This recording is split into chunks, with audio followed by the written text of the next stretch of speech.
बिना सिर पैर का राक्षस जो करने आया था श्री राम और लक्ष्मण का शिकार।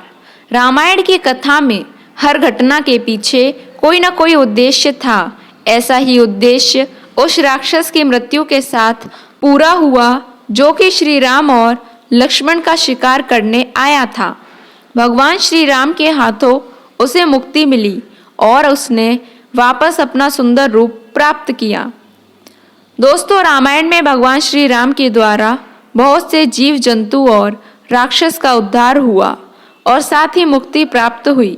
रामायण में ऐसे राक्षस का वर्णन है जो बिना सिर और पैर के सिर्फ अपने पेट से शिकार करता था। इस राक्षस का नाम कबंध था। कहा जाता है कि ये एक श्राप के कारण राक्षस बना था और इससे मुक्ति सिर्फ भगवान राम जी ही दिला सकते थे।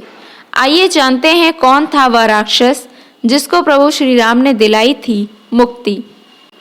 रामायण में भगवान श्री राम और लक्ष्मण के द्वारा कबंध के उद्धार का वर्णन है। माना जाता है कि कबंध एक ऐसा राक्षस है जो कि आकार में बहुत ही विशाल था, जिसके सिर और पैर नहीं थे और उसके पेट में ही उसका मुंह बना हुआ था। साथ ही उसके पूरे शरीर पर तीखे रोए थे। उसकी आकृति बड़ी भयंकर थी और वह मेघ के समान काला था। उसकी आवाज भी बादलों की गर्जना जैसी बताई गई है। रामायण में इस राक्षस का आगमन तब बताया गया है जब श्री राम और लक्ष्मण माता सीता की खोज में वन वन भटक रहे थे। जब वह दक्षिण दिशा की ओर जाने लगे और एक भयानक जंगल में प्रवेश करते ही वहां जोर का शोर हुआ। इस शोर को सुन श्री राम और लक्ष्मण दोनों सतर्क हो गए। तब उनका सामना कबंध राक्षस से हुआ, जिसके पेट में मुंह था और उसकी दहकती हुई भयानक आंख थी।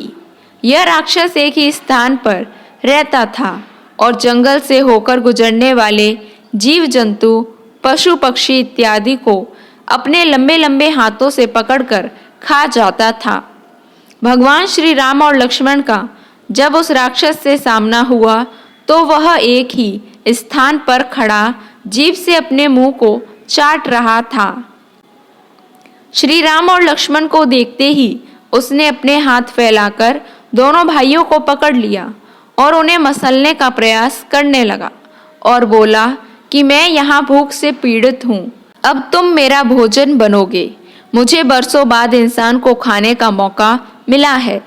यह सुनकर श्री राम और लक्ष्मण ने अपने तीरों से उसके दोनों हाथ काट डाले, जिससे राक्षस वहीं गिर गया। पौराणिक कथाओं के अनुसार कबंध ने घायल अवस्था में श्री राम को बताया कि वह एक विश्ववसु नाम का एक गंधर्व था, जो कि इंद्र ने श्राप देकर एक बदसूरत राक्षस बना दिया था। कबंध ने अपने राक्षस बनने का पूरा वृतांत श्री राम को सुनाया, जिसके बाद भगवान ने उसे मुक्ति दिलाई और वह वापस एक सुंदर गंधर्व बन गया। आइए अब जाने श्री राम के अलावा इन 4 लोगों से भी हार गया था रावण। दोस्तों, अधिकतर लोग यही जानते हैं कि रावण सिर्फ श्री राम से ही हारा था, लेकिन ये सच नहीं है। रावण श्री राम के अलावा शिवजी, राजा बलि, बाली और सहस्त्रबाहु से भी पराजित हो चुका था।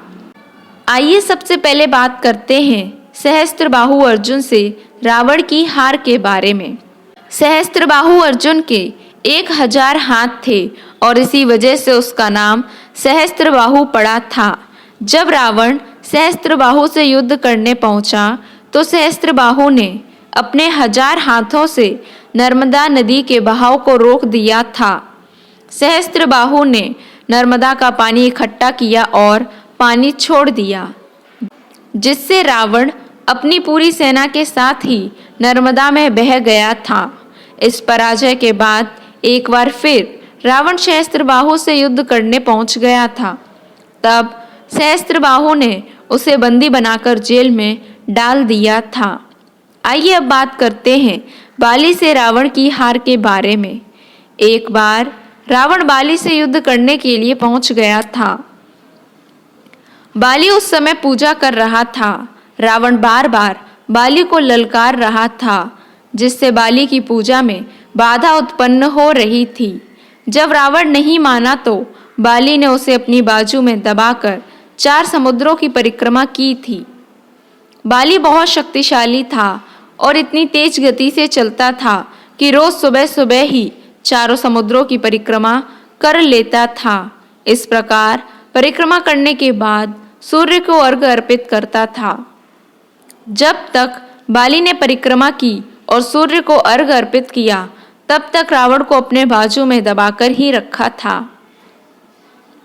रावण ने बहुत प्रयास किया, लेकिन वह बाली की गिरफ्त से आजाद नहीं हो पाया।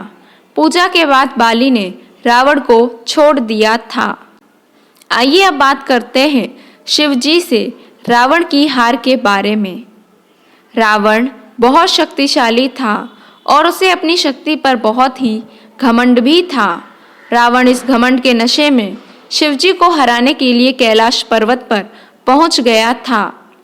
रावण ने शिवजी को युद्ध के लिए ललकारा, लेकिन महादेव तो ध्यान में लीन थे। रावण कैलाश पर्वत को उठाने लगा, तब शिवजी ने पैर के अंगूठे से ही कैलाश का भार बढ़ा दिया, जिस भार को रावण उठा नहीं सका और उसका हाथ पर्वत के नीचे दब गया।